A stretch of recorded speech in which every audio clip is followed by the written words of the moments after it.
right, let's everybody mute your cell phones. Thank you.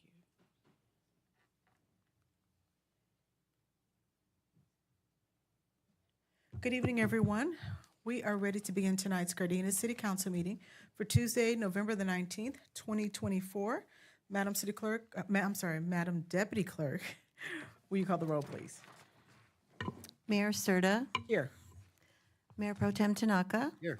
Councilmember Francis, Here. Councilmember Henderson, Here. and Councilmember Love will not be present tonight. Okay, thank you. Okay, so at this time, we're going to begin with the Pledge of Allegiance, and tonight it's being led by two students. The first one is Alexis Rojas, one student, Alexis Rojas from Madrona Middle School, and Daisy Rojas from the 8th grade. One's a 7th grader, the other one's an 8th grader. They will be leading us in the Pledge of Allegiance, and immediately following that, we will have our invocation. So at this time, please stand if you guys can come to the front.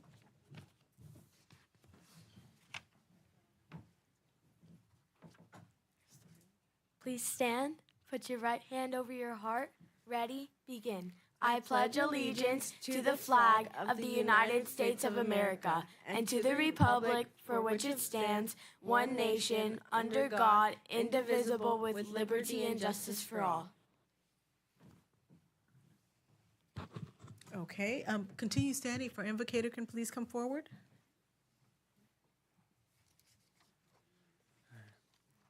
Heavenly Father, we just thank you so much for what you're doing in this city, for this community, and for all the plans that you have for us.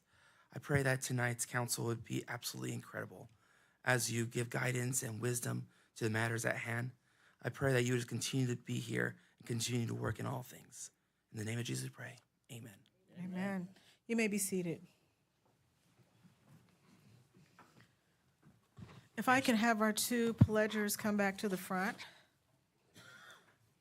Yes. Can I get just a little housekeeping? Councilmember Love, I spoke to her today. She is ill, Okay. so she is on an illness absence. Okay. We'll go ahead and make sure we note that. Thank you for that.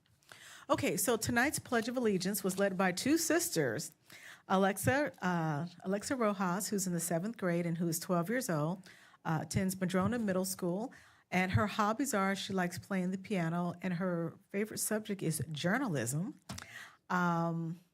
I'm going to start with Alexa just because you're the youngest, and I'm sure they always start with the oldest. So we'll start with Alexa. Alexa, can you introduce who brought you here tonight? My parents brought me here tonight. Okay, all right.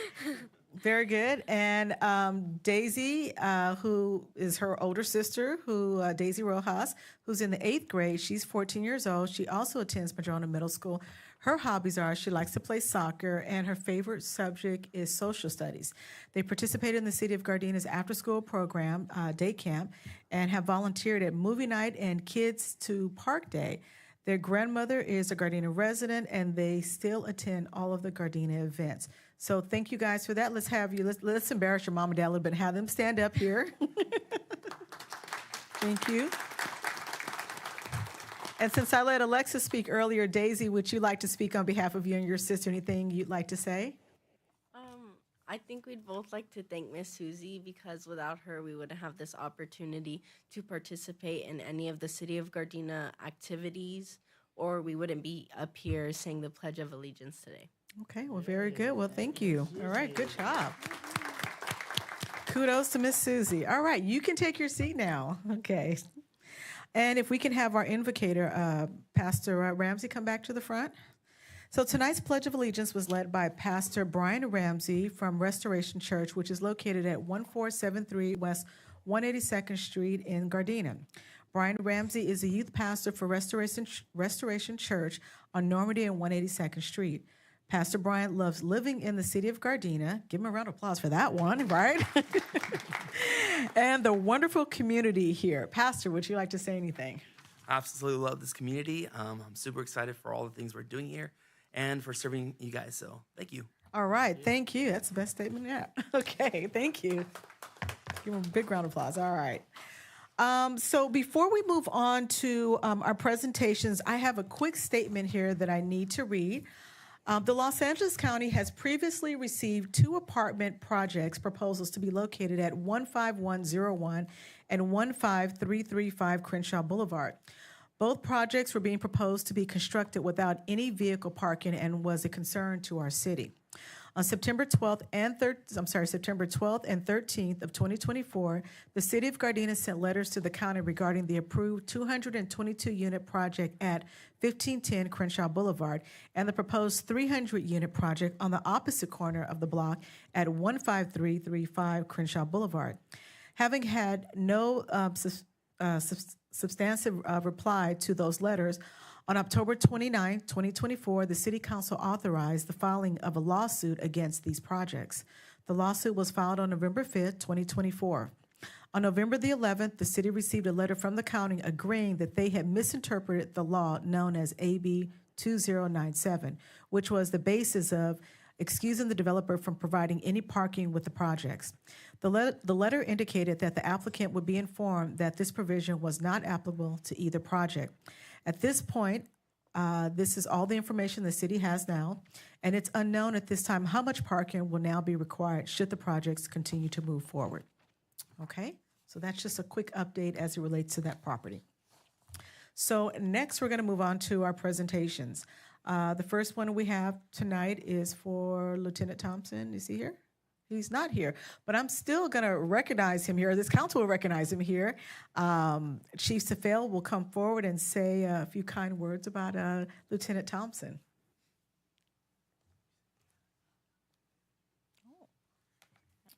Good evening, Madam Mayor, members of the City Council. Just want on behalf of Mark Thompson, he wanted to relay his thanks to you for a 30-year career. There's nothing better than Gardena. He is currently in Canada, so I guess they retire and go to another country. But he wanted me to express to you his appreciation, thankfulness over those 3 decades, and to the Gardena community at large. Okay, well, thank you. Lieutenant Thompson was with the city of Gardena for over 30 years, and I was going to read his certificate here, but my computer's not coming up fast enough. Do you have it on your computer?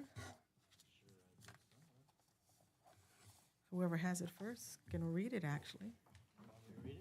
Actually, yeah, please, go ahead and read it. Okay, Oh, thank never you. mind, here it is, right. Unless you'd like to read it. He's one of my boys. Okay, well, I'll let you read it then, go ahead. Actually, Mark Thompson, one of my kids as a retired, but let me read this. Certificate of Commendation presented to Mark Thompson in official acknowledgement and with deep appreciation for an exemplary, outstanding 30 years of service to the city of Gardena as a police lieutenant with the police department. We, the city members of the city council and the city of Gardena, are pleased to present this special recognition to you for your longtime service and express our sincere best wishes for a healthy, enjoyable, and rewarding retirement effective 12 October 2024. Presented this day on the 19th of November 2024. Signed by the entire city council and our mayor. Okay, let's give him a big round of applause so he can watch the replay when he gets back in town. And Becky, I'll let you. Madam Mayor. All right, thank you. Appreciate that. Okay, so next on our agenda is the Gardena events video. And are we ready for that? While you're doing that, I can do a little quick housekeeping here. So tonight, if you'd like to participate in the meeting, you can participate via the following options. The first way is you can view the meeting live on Spectrum Channel 22 or online at youtube.com/City of Gardena. And for those people who were inquiring last week about Channel 22 not working, I believe it's up and working fine now. Also, the second way you can participate is prior to the meeting. You can email our Deputy City Clerk at publiccomments@cityofgardena.org by 5 p.m. on the day of the meeting and write public comments in the subject line. The third way is you can attend the meeting in person. If you have a public comment, the City Council will hear from the public on any item on the agenda or any item of interest that is not on the agenda at the following times. If it's an agenda item, at the time the City Council considers that item or during oral communications. If it's a non-agenda item, it'll be during oral communications. If it's a public hearing going on, at the time the public hearing is listed on the agenda.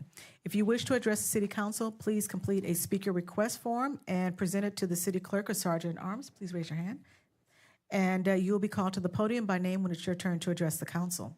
The city council cannot legally take any action on any item not scheduled on the agenda.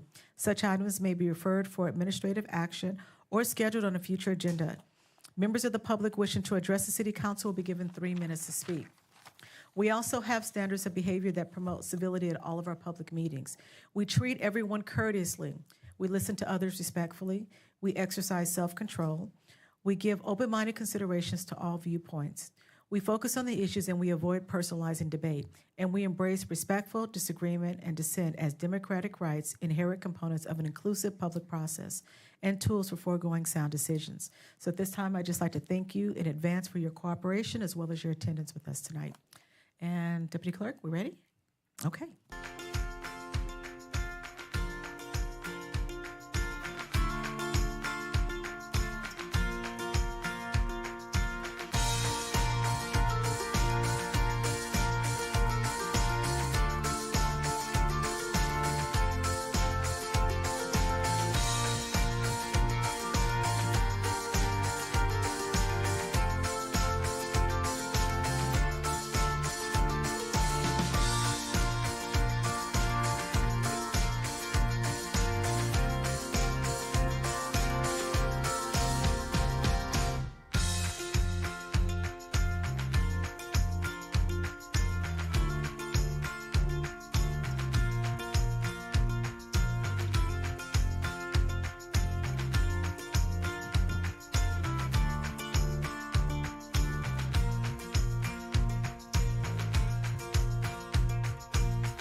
Very good. Thank you. All right. We had a lot of great events. Okay, so next under proclamations, we have item number 6A, which is the 2024 Small Business Saturday, which is November 30th, 2024. We have a proclamation here, and it reads as follows. The City of Gardena has always celebrated and supported our local small businesses and acknowledged the contributions they make to our local economy and community. According to the U.S. Small Business Administration, there are nearly 34 million small businesses in the United States, which represent 99.7% of businesses with paid employees, and they're responsible for 61.1% of net new jobs created since 1995. Reports show that the U.S. consumers agree that small businesses contribute positively by supplying jobs and generating tax revenue. And consumers also agree that small businesses are critical to the overall economic health of the United States. The City of Gardena acknowledges that our local businesses create jobs, boost our local economy, and preserve our neighborhoods. Small Business Saturday has become an important part of small businesses' busiest shopping season of the year. There are advocacy groups, public and private organizations across the country who annually endorse the Saturday after Thanksgiving as Small Business Saturday.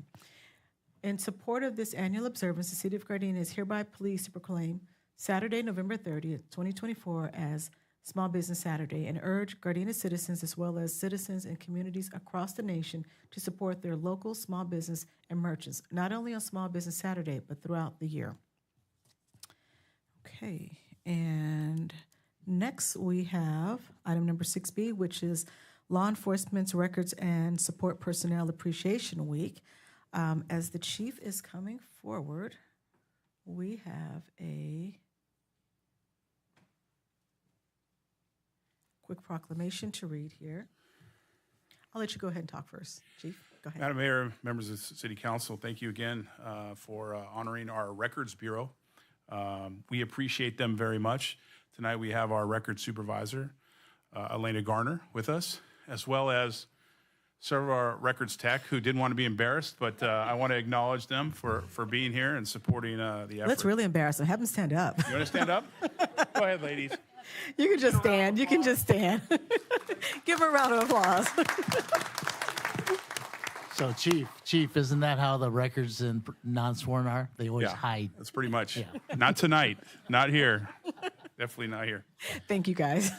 I just want to touch upon a couple things that our Records Bureau does, the amount of work that they do each year. And so each year they process over 6,000 reports and over 1,500 vehicle impounds. They process 1,700 arrests. They process 14,000 parking citations, over 1,200 traffic citations, over 1,500 casino applicants, over 200 city employees and volunteer applicants, over 1,000 repossession of vehicles, over 200 phone calls a day, covering 3 phone lines, and over 1,000 warrants. And that's with 10 full-time records techs. And so it's a quite a bit of work that they do. Probably the most in the South Bay, I'll say for sure. Yep. So we really appreciate everything they do and all of their hard work. So. Absolutely. Wow. Give them a big round of applause. Wow, who knew? Okay. Would you like to say anything? I would just like to say thank you for honoring us, and especially these girls right here and the men and women in the records department, because we are there 24/7, 7 days a week, 365 days a year. And if it wasn't for the staff we have, we wouldn't be anywhere near what we can do. They are just the amazing staff that we have here at Gardena. All right. Well, kudos to you guys. Yes. Go ahead. So let me just say one thing. As a retired lieutenant, and I did work the Bureau records, the sworn could not do what they do without the non-sworn. The non-sworn are so important to the police department. It's unbelievable. You just heard what they do. But the sworn people don't realize how much that you do for them. So we thank you. Absolutely. So I'm going to read this proclamation really quickly here, and it says, whereas the Gardena Police Department depends on the Records Bureau staff and support personnel to provide vital services to the department and to the city of Gardena, and whereas the Records Bureau staff and support personnel of the Gardena Police Department diligently work 24/7 to provide critical services, including managing and processing report requests, record keeping, background checks, and vehicle releases, and administrative tasks, just to name a few, what the chief just said.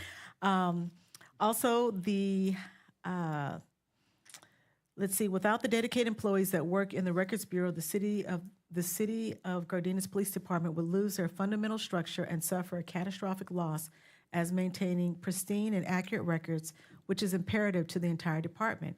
And whereas the city of Gardena appreciates and honors the hard work and commitment that the Records Bureau staff and support personnel provide to our public safety personnel and our citizens, not just today, but year-round, and whereas the California Law Enforcement Association of Records Supervisors has declared November the 11th through the 15th, 2024, to be Law Enforcement Records and Support Personnel Appreciation Week. So at this time, we proclaim this date, November the 11th through the 15th, 2024, to be Law Enforcement Records and Support Personnel Appreciation Week and encourage all citizens of Gardena to celebrate and thank the Gardena Police Department Records Bureau staff and support personnel for their dedication and commitment as well as hard work. Congratulations again. Okay. Nice. Okay, and let's see. Next, we have appointments tonight. So, does any member of the council have any appointments to any commissions, committees, councils, or boards? Okay. Go ahead and make your recommendation. Hit your microphone. Councilman Francis? Okay. I mean, for the Youth Commission, Abisola Ongundimu. Mm-hmm. She's my appointee, and we're so happy to have her aboard with the Youth Commission. So if you would like to come forward. Okay, would you like to say anything about her before we make a motion to vote? Or Well, she's an excellent young woman. She's very involved, and I'm so happy that she's going to be a part of our Youth Commission. Thank you so very much. Awesome, awesome. So at this time, before we swear her in, we got to take a quick motion here. So at this time, Councilmember Francis, since you made the recommendation to appoint her, you're making the motion Yes. to appoint her to the Youth Commission. Is there a second? Second. Okay. Madam City Clerk, there was a motion made by Councilmember Francis and a second by Mayor Pro Tem Tanaka. Will you call the roll, please? Councilmember Francis, Yes. Mayor Pro Tem Tanaka, Yes. Councilmember Henderson, Yes. Mayor Serta. Yes. Okay, congratulations. You have been voted in, and now you get to be sworn in. Our deputy clerk will swear you in at this time. And so if your parents would like to come forward so they can videotape that as well, you're more than welcome to.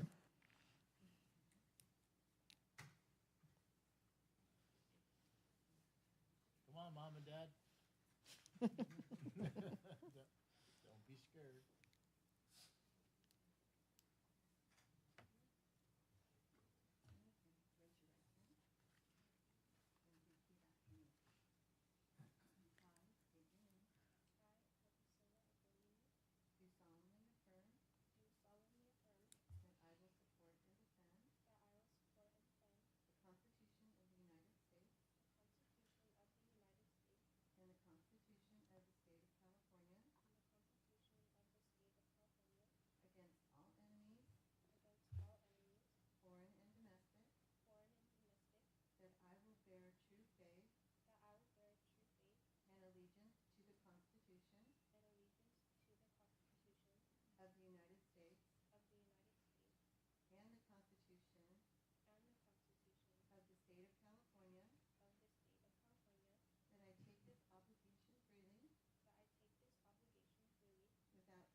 Okay.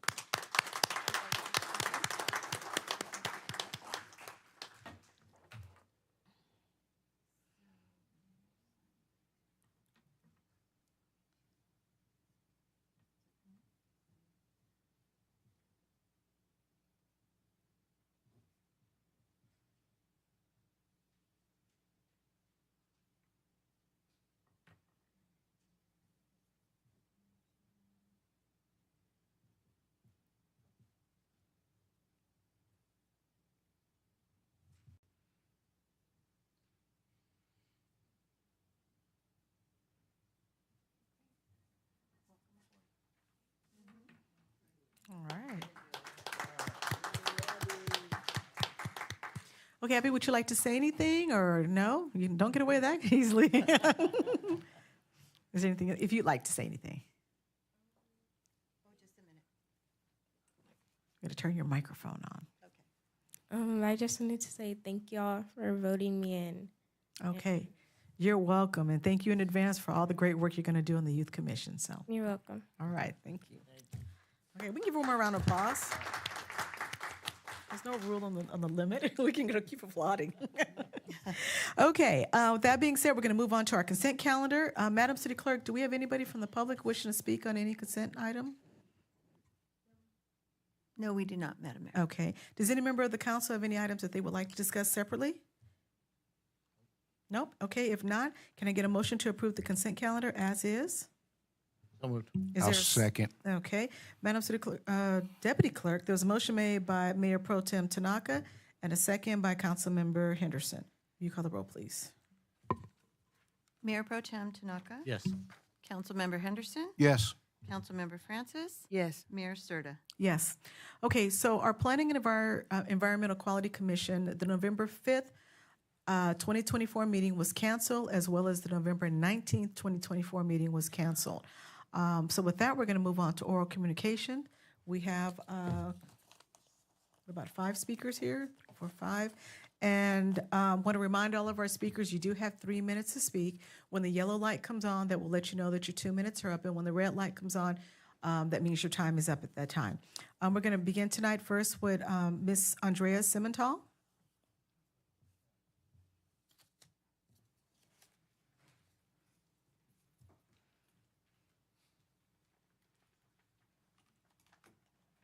Honorable Mayor and members of the City Council, I'm Andrea Simental, and I'm here to announce events at the Gardena Mamie Deer Library and Masao W. Sato Library.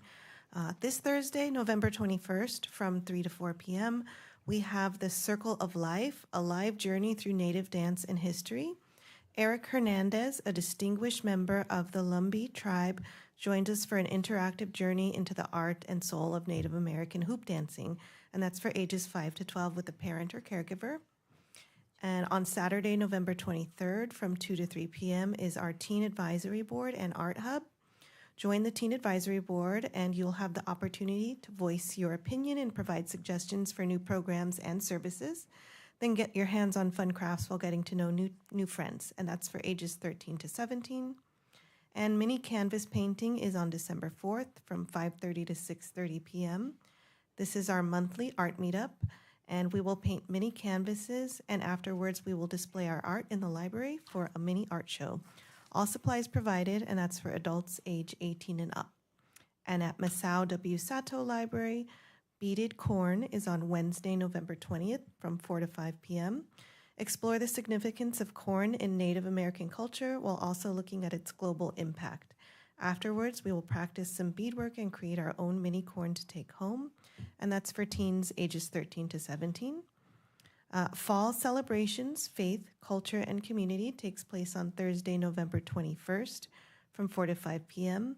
Learn about cultures and faiths around the world through their fall celebrations. Explore food traditions during Rosh Hashanah, Diwali, and the Moon Festival. Then use paper to create a plate of food eaten on special occasions. That's for ages 8 to 12. And Smarty Pants Story Time is on Tuesday, November 26th from 3 to 3:30 p.m. Enjoy books, songs, rhymes, and movement while learning school readiness skills and having fun. And that's for ages 2 to 5 with their parent or caregiver. Thank you. Okay, thank you. Next, we have Brett Shinfishton. I hope I pronounced that right. It's Shinfishton. Okay, thank you. Well, you guys had such a positive thing here. I'll be a little bit negative on there. It's okay. But it's, part of the deal. Okay. On their mayor, councilman, and I think there's a police chief back there or so. I'm here to talk about, I had my truck stolen over there at 1450 Redondo Beach Boulevard, Bank of America parking lot. And I feel that it needs to be a little, the city needs to be a little tougher law and order. I'm a city resident, and it seems like things just are not happening as much as they should be. I did call the police on there and got a voice message, but I used to work for the city, so I know where it's at. So I went over there and kind of pushed a button and got someone, and they responded real good at that point. They were nice, everything was good, but at the same time, after that, it seems to be like dropped. It's like on automatic. It's reported theft, and I'm the one who had it over it 3 weeks ago. I'm the one that had it called 3 times I'm the one that said, hey, this is at the Bank of America. So there's usually one way in, one way out. There is a side way. But they have ATMs. They should have video. I went and talked to the bank myself. They wouldn't release it to me. And also there's Arts Cleaners across the street. There's a apartment in the back. There's multiple people who seem to stay there overnight in that parking lot who live there. I talked to one of them who's a resident on Water Drive, and he saw my truck a few times, but he said he didn't realize it left. So just tell you, I understand the city's not Mayberry. There, I grew up here, went to the different the schools, grade school, Dinker, Gardena High, Perry, and I understand that, it does have the gambling clubs, it does have the strip clubs, it does have the no-tail motels on there, and that's just part of the city, and they pay a certain amount of the city revenue for the taxes, a substantial amount, especially the casinos.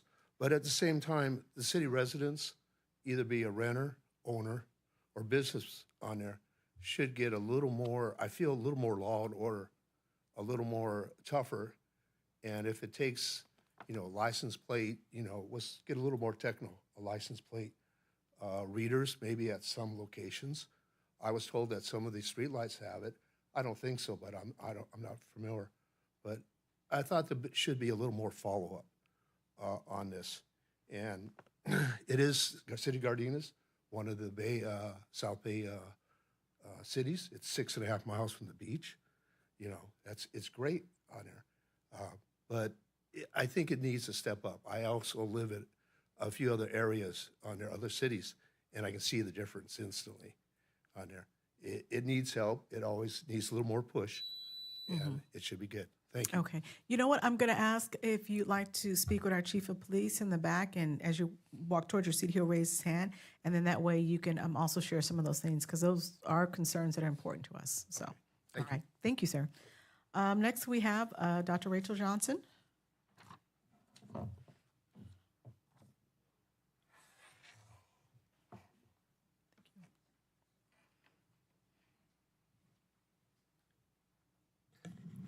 Good evening, Madam Mayor, members of the City Council, City staff.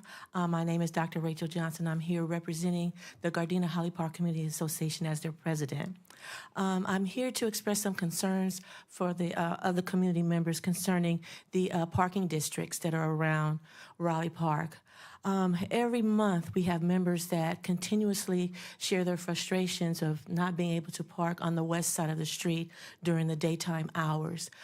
We have members of our community association that are also in the Second Time Around Senior Club, and they've expressed concerns that on several Mondays, it is a common occurrence that when the membership is meeting, parking is taking up, is full in the parking lot and on the east side of the street, and there are various parking spaces open on the west side of the street, but they cannot park there because of the parking district. It would be easy for them to park there and walk across the street at the light, but they cannot park there because of the possibility of getting a parking ticket.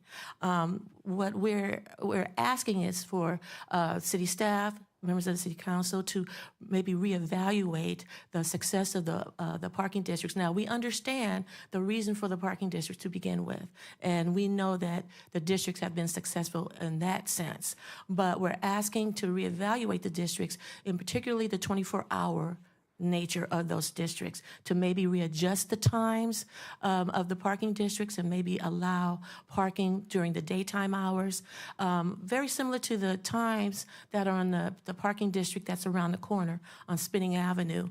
It is not a 24-hour district. It is open during the daytime hours because of events that can go on at the elementary school that allow parents and visitors to park on Spinning Avenue during the daytime hours. And so our members of the Community Association are asking if maybe that could be a consideration for that 24-hour district, for not to be 24 hours, but to maybe allow parking from 6 a.m. to 6 p.m. and then the parking district come into effect from 6 p.m.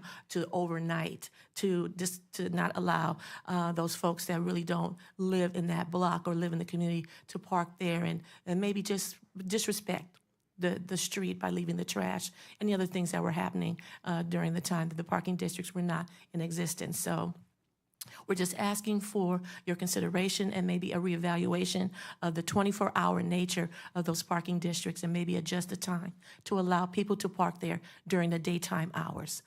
Thank you for your attention, and we appreciate your help in this matter. Thank you very much. Okay, thank you. Okay, next we have Deborah Griffin.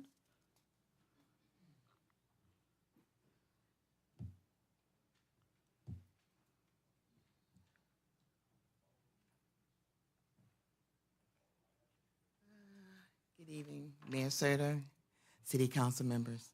My name is Deborah Griffin, and I am a member of the Community Park and Recreation, and I live right across the street from Raleigh Park. I grew up at that house.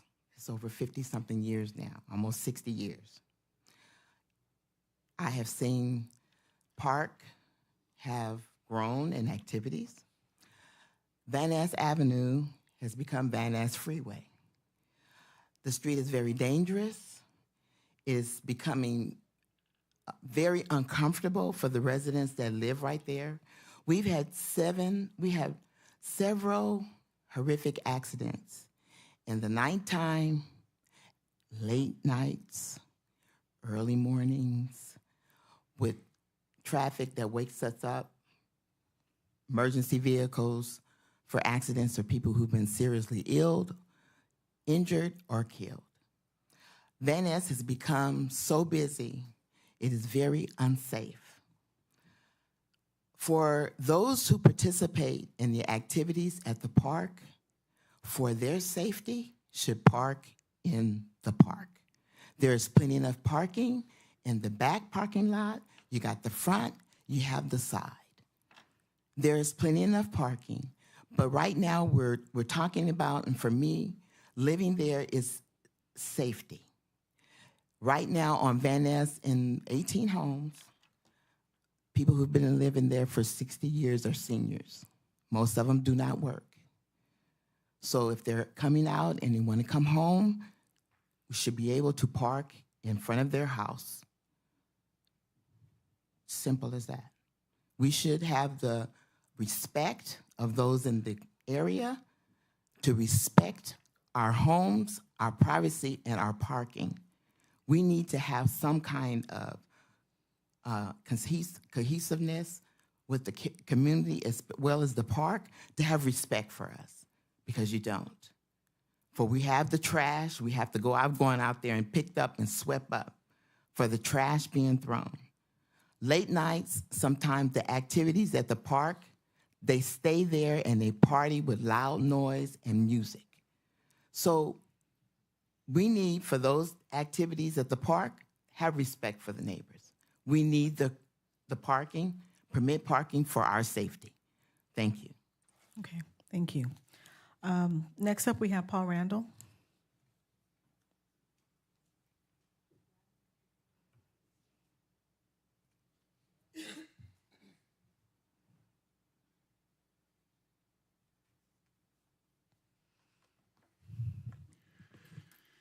Good evening, Honorable Mayor, City Council, staff, and residents. Paul Randall.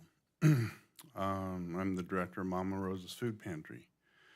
November 16th, 2024, distribution, we had 54 clients line up between 6 a.m. and 8 a.m. before we gave out tickets. We served 154 clients between the time of noon when we open and 1:22. That's 82 minutes. That's 2 clients per minute. Total clients served that day was 217. Total family members served 833. We did that with 31 volunteers. We gave out 16,985 pounds of food product. My personal expenses to keep Mama Rosa's open in 2023 was over $20,000. January 19th, 2024, special event permit for the city, $547 to open for 3 distributions. July 11th, 2024, temporary event permit to conduct a walk-up food distribution, $457 to the city. To be open from August 3rd, 2024 until December 20th, 2024. Now I'm being informed I must pay $568 for one officer and one police assistant for the February 17th distribution. I've been told that I'm going to go to collections. I have called Mrs. Weiss twice with no return phone call to understand this fee and why we're going to collections. I need some information. I know this council has stated that no one in the city of Gardena is going hungry. LA County has 1 in 5 families suffering for food insecurity. I'm willing to pay my own expenses to ensure no residents in this community has any food insecurities. And thank you for this opportunity you're giving me to feed your constituents at my expense. During our distribution November 2nd, we had 2 complaints. Both of them were handicapped residents of Gardena that could not walk up. They physically cannot walk. So we made an agreement with them that would provide them a time to come back. They would provide us with what they need. We would provide it, and they would never get out of their cars. So we were putting it in their car without them having to get out. They are unable to stand and shop. We do not want any more problems for them in the future. I'd like to find out about presenting a video for everyone to see what our distributions are like and how much fun we actually have. On the election, voting. Okay. I'll let you just real quickly. I'll finish real quick. Our parking lot was being used by the residents, and it was used after 6 p.m.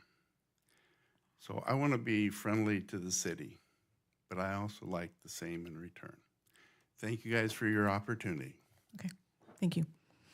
Okay, next we have Anthony Benitez, I'm sorry, thank you. Benitez.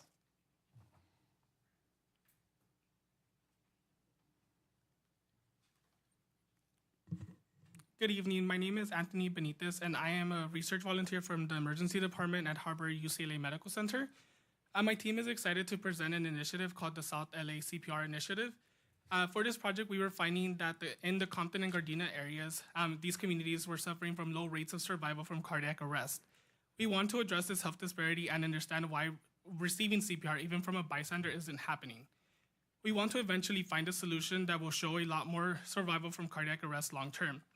In order to do that, we want to know from the community members what information that they already know about CPR, if they have any, or even just the stories that they have regarding cardiac arrest. We are looking for participants to join in our study, and we will be doing 60 to 90-minute focus groups in English, Spanish, Korean, and Japanese. Participants will be given a $50 Visa gift card for a 1 hour to an hour and a half of their time to make sure that we can hear their stories about CPR and what they know about it. Food and childcare will be provided during these focus groups, and we will want to make this event as accessible as possible. So if you or any community members you know would like to be interested in participating, I will be around with flyers, and there's flyers in the back as well, so that we are able to kind of understand the research and be able to create initiatives for the future. Okay. Sir, if I could have you speak with Miss Stephanie Santine in the back here. Stephanie, raise your hand real quick. And maybe she can kind of help share that information, because that's really good stuff that I think our community could benefit from. And she's good at helping getting that out. So thank you so much. I really appreciate it. Thank you. Okay, Madam City Clerk, do we have anybody? I'm sorry. Did we receive any public comments? Oh, I'm sorry. Was there one more? You want to speak? Okay, go ahead. Get handed to Becky, and Becky will give it to me. Let me just mention by name because this is for record here. Okay, and next we have Miss Barbara Phillips. Go ahead. I would like to respond about the comments that Rachel made.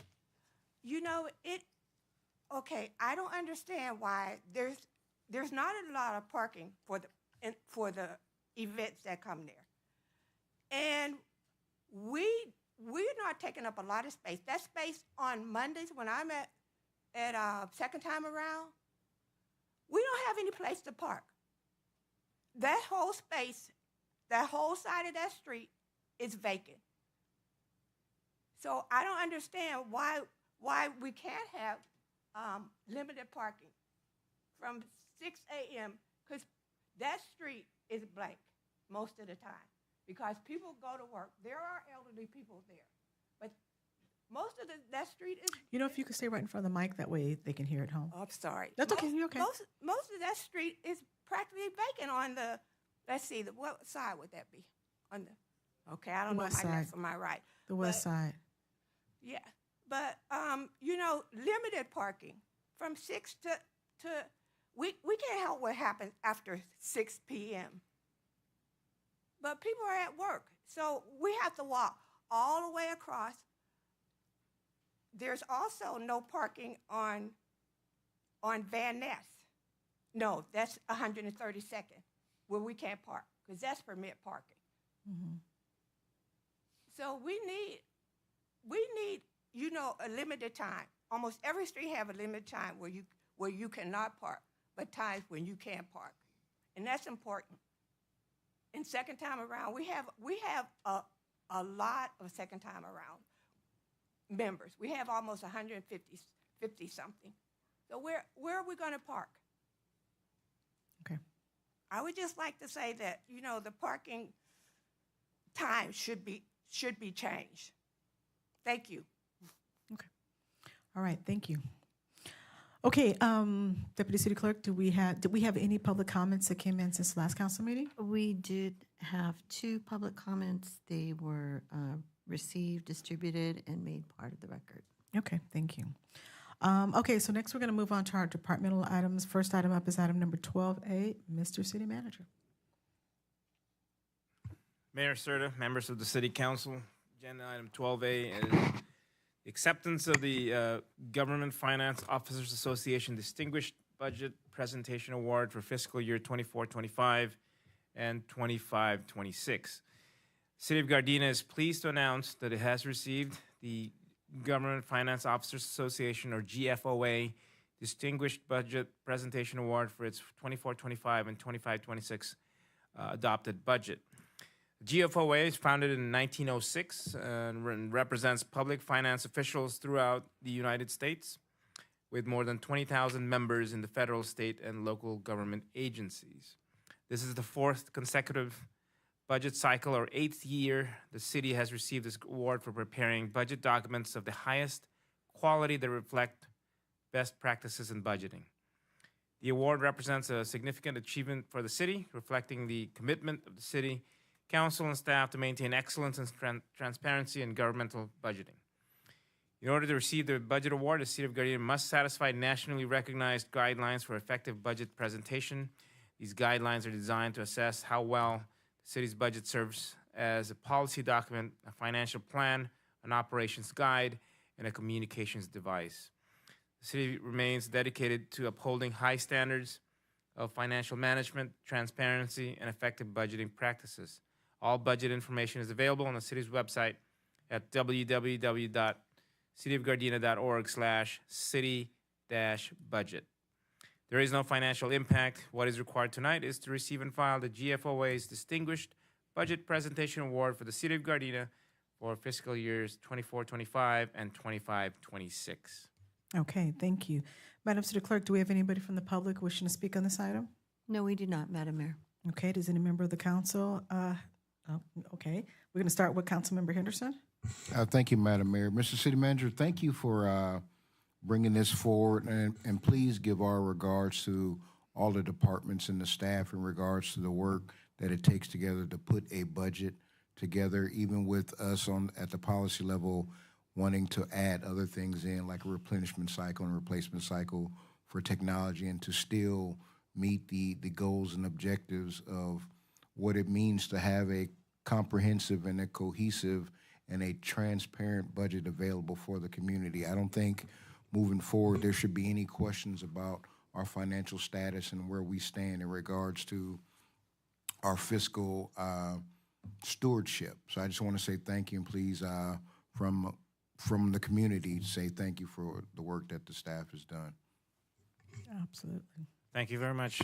Sir, I'd like to invite Director Beeman and Coy Watch. Coy is one of our managers in the Admin Services Department. They're really the folks here that really make this happen. Before we let Coy, the director say anything, anybody else at this time? I'm just going to say I ditto what Councilmember Henderson said, but Mayor Pro No, Tem, real quickly, if you like, yeah. and Councilmember Francis, go ahead. Either one. Councilman Henderson said it well, but thank you very much for what you guys to keep us solid, to make sure that all the I's are dotted, the T's are crossed, and this puts us on the map that shows that we're doing due diligence. So thank you. Councilmember Francis? I want to echo the comments that have gone forward, and also offer my congratulations. And I understand in order to get this type of award, it took a real team effort. And so thank you for everybody working together and making us shine. Thank you. Appreciate you. Absolutely. Do it again. I think this, what you told me, it's like the fifth year, or how many years have we won this award? What? The fourth consecutive year. Fourth consecutive year. This started 8 years ago by our city manager, Mr. Clint Osorio. Stop. But yes, I appreciate it. I think it's a team effort. Yes, it takes 6 to 9 months, all department heads, all groups, and a lot of work from our budget team. Each department has their own budget team, and then Admin Services has the budget team. COI and various members are responsible for this 400-page document, transparency that's on our website. That's a 2-year budget, so the next 2 fiscal years. So we're very proud of it, and thank you very much. Absolutely. And I just want to say, there's not many cities that can say all the things that you just mentioned that we have going for us here as far as their departments having, good, management of their finances, and then working with your department. And, I love to always brag about on the financial dashboard when I go to conferences, and somebody will hint to the idea of that. And I'm like, we've been doing that for a while now. And so it just goes to show that we're thinking ahead, we're thinking being transparent. We want to make sure that people know in real time what's happening in our community. And I think an informed community is a better community. So, again, not only our council, but for all the 61,000 people in our community, thank you guys for what you do. So big round of applause. Thank for you. That. All right. So that item is going to be received and filed. Next, we want to move on to item number 16A, Mr. City Manager. Mayor Serta, members of the City Council, agenda item 16A is the award construction contract for the Western Avenue and Normandy Avenue Railroad Crossing rehab projects, job number 537 and 540 to Cali State Paving, Inc. in the amount of $240,220. Additionally, declare CEQA exemption under Section 15301 and approve the project plans and specifications and project contingency. The City Council approved the authorization for crossing improvement agreements with Union Pacific Railroad, or UPRR, for Western Avenue on March 24, 2024, and for Normandy Avenue on April 9th, 2024. During the rehab work, both crossings will be closed to vehicular traffic for a 55-hour window on separate weekends. Each closure will begin at 10 p.m. on a Friday and reopen by 5 a.m. on the following Monday. Work that does not require full closure of the crossings will be performed during regular weekday working hours from 7:30 a.m. to 4:30 p.m. Immediately after UPRR replaces and upgrades the railroad tracks, this project will pave adjacent sections of the asphalt to make a smooth transition from the roadway to the steel concrete tracks. Striping, signages, and traffic loop detectors will be restored after paving. The city's contractor will develop and implement a traffic detour plan that will be in place during the closure, and a 5-foot wide section of asphalt adjacent to the tracks will be reconstructed, and a 20 to 40-foot section will be cold milled and repaved to achieve a smooth transition between the roadway and the new steel concrete railroad tracks. On October 2nd, 2024, Public Works finalized the plans and specifications and published a bid request in CR Planwell, the Gardena Valley News, and the city website. Two bids were received on October 23rd, 2024. Cali State Paving, Inc. from Riverside for $240,220, and Ruiz Concrete and Paving, Inc. from Long Beach for $280,635. Cali State Paving, Inc., or CSPI, was the lowest responsive bidder and is licensed in California. They have been in business for the past 16 years and maintain verified records of construction projects with other local municipalities and utility companies in Southern California. CSPI will be required to meet all bonding requirements and financial standards. UPRR has indicated that they will begin construction between December 2024 and February 2025, with the city's paving work scheduled to follow shortly afterward. Staff recommends the City Council to award the construction contract for the Western Avenue and Normandy Avenue Railroad Crossing rehab projects, job numbers 537 and 540, to Cali State Paving, Inc. in the amount of $240,220, and additionally, approve plans and specifications, declare the project to be categorically exempt under CEQA Class 1, Section 15301 as rehab of existing facilities, and approve a 30% on the construction award amount, $72,000 to be utilized for project contingency. Sources of funds, job number 537 will be Measure M local, $349,000, and job number 540 will be gas tax for $344,000.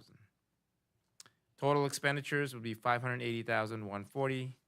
What's required tonight is to award construction contract, declare CEQA exemption under Section 15301, approve plans, project plans and specifications, and approve project contingency.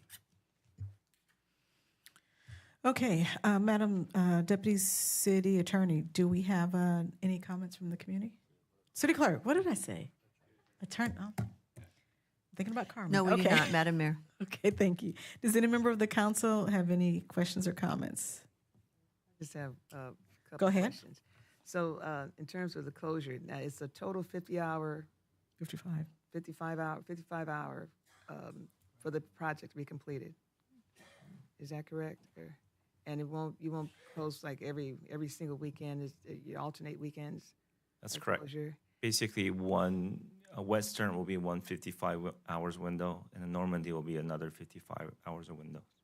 And the folks that live around there, They'll be notified. they'll be notified? Yes. It'll be very similar to Artesia Boulevard project we completed in 2023. Mm-hmm. Right, very good. And this make everything smooth, so we have to. That's correct. Front end alignments and tires and all that. Is that correct? Yes. That's correct. Thank you very much. I'm sure a lot of folks can be happy about that. Oh, just one more quick question. Is the railroad company, is there a part, are they making a contribution to this, Yep. the improvements they are? Yes, they are. Okay. The improvements on the track itself is paid by them. All right. Thank you. Okay, Mayor Pro Tem? Yeah, real quickly. Thank you very much for handling this, because I get complaints about this every day, including myself. So I heard concrete. Now, are these crossings going to be similar to Artesia, where there's a concrete pad That's built correct. into it? Yeah, it'll be exactly like the one in Artesia Boulevard. Thank you. All right, with that being said, can I get a motion to award the construction contract, declare CEQA exemption under Section 15301, approve project plans and specifications, as well as approve project contingency? So moved. Is there a second? Second. My car thanks you. Madam Deputy Clerk, a motion was made by Councilmember Francis and a second by Councilmember Tanaka. Councilmember Francis? Yes. Mayor Pro Tem Tanaka? Yes. Councilmember Henderson? Yes. Mayor Serta? Yes. Okay, next up is item number 16B.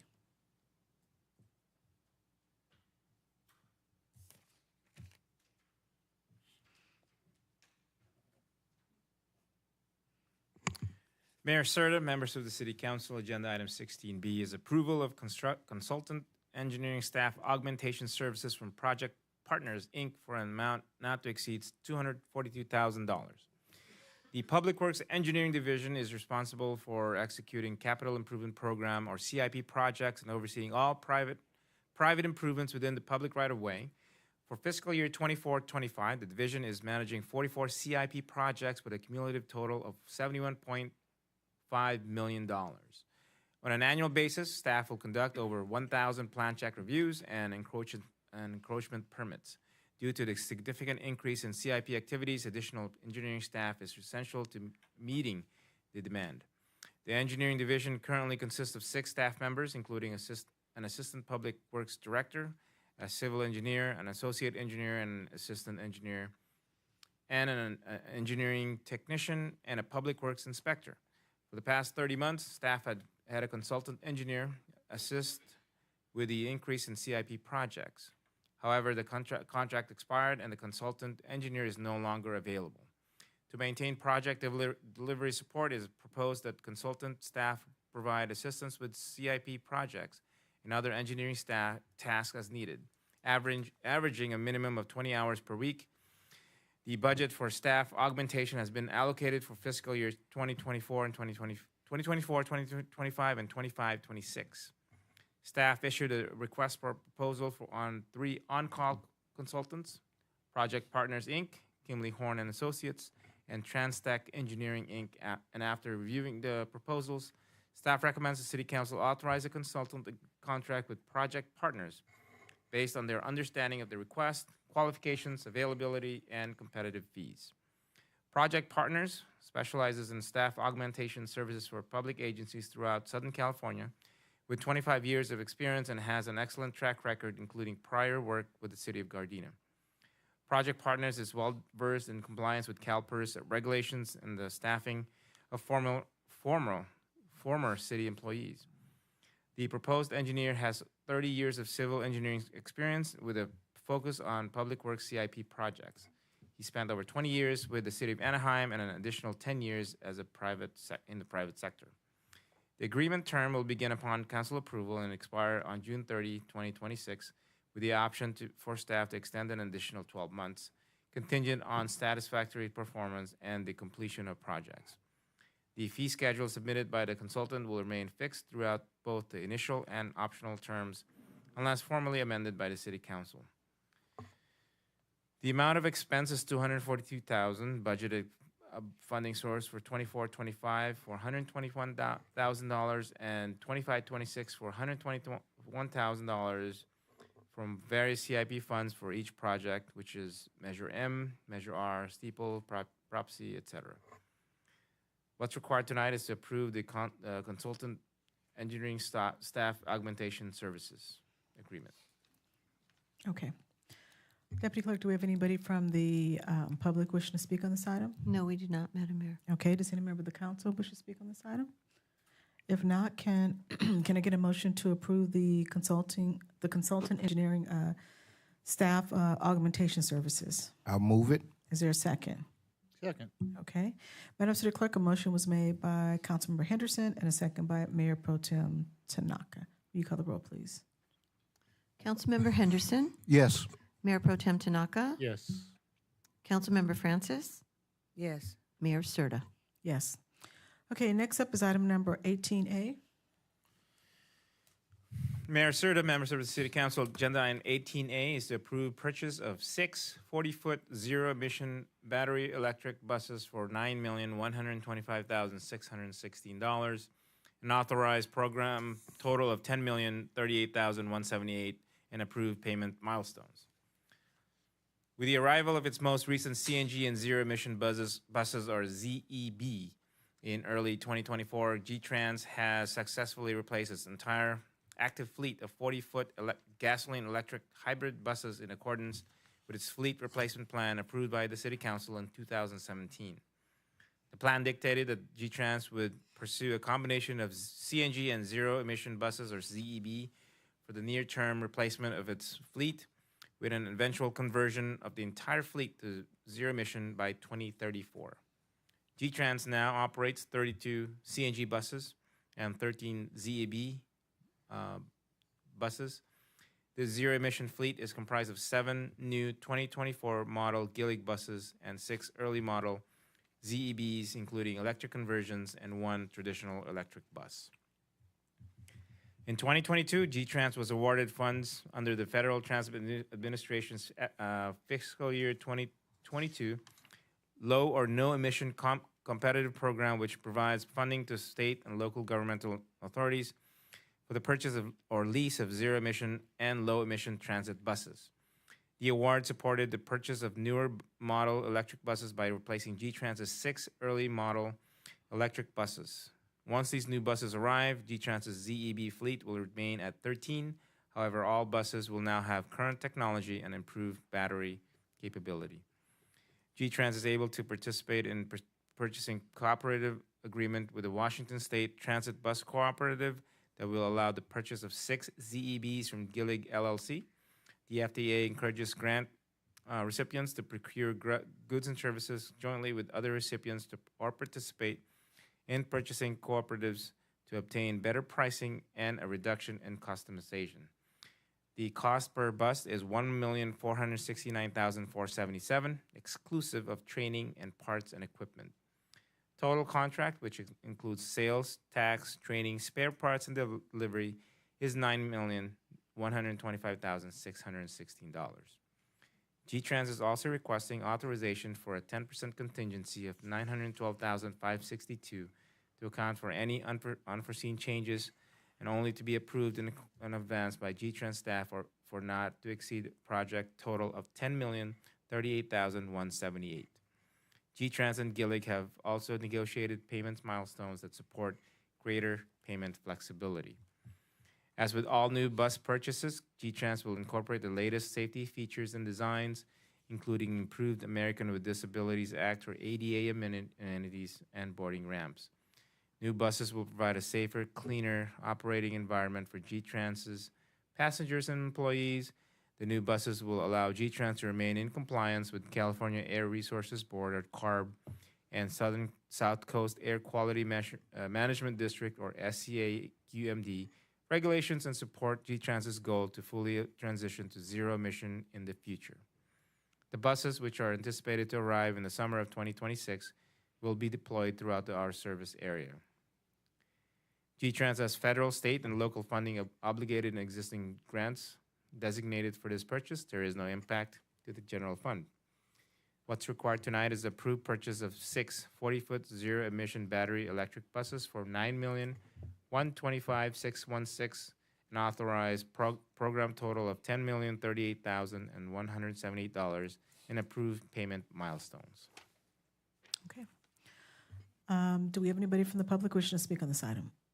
No, we do not, Madam Mayor. Okay, does any member of the council wish to speak on this item? Just No? one. Okay, quick one. Councilmember Francis?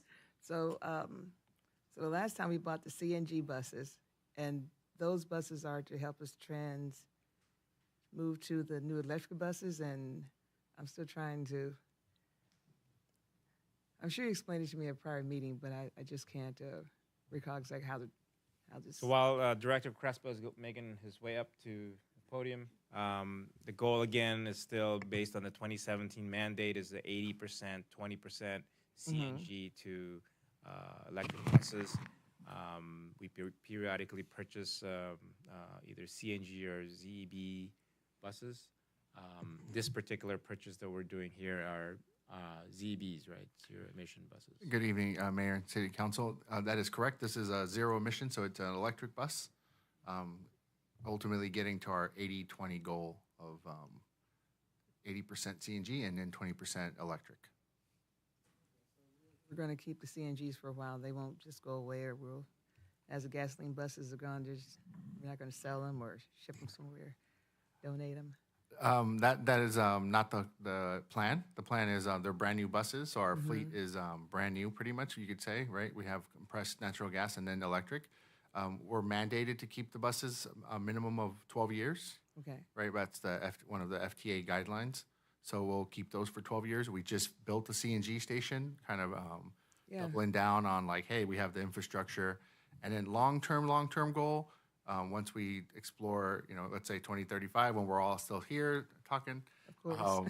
We'll revisit, can we convert the CNG station to a hydrogen station? Because that's what's capable for the next generation.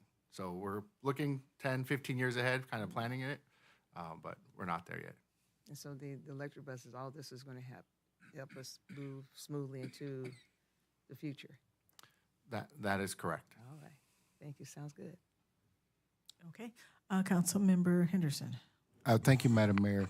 Mr. Crespo, could you still repeat so everybody heard that we're spending $9 million. However, it's not coming from the general fund. So just repeat it so folks can hear it again in case, they didn't hear Mr. City Manager, they didn't hear me. Could you please repeat that again? It is exclusively coming, no, sorry. It is not funded by general fund at all. We have put funding, mostly federal funding aside and state funding throughout the years to get to this part of this purchase. Thank you. Okay, Mayor Pro Tem Tanaka. Just real quickly, what's the life expectancy of an electric bus? So also a great question. We're expected to still keep it for 12 years. So they don't give you less years or more years. 12 years is the minimum. And so because the technology is still newer, I'm not sure if anyone yet has reached the 12 years of a fully electric. I mean, in the current model of new generations, right? Electric has been around for a while, but those generations are a little bit older. So roughly, I would say 12 to 14 years is what we expect. Okay, give another question. Just real quickly, Councilmember Francis. Hold on, wait for me to recognize you. Okay, so give a question. Councilmember Francis. Excuse me, but so we're this new purchase, this state of the art. It's not something's going to be around for a while. We don't have to worry about this. This is it. This is the best of the best.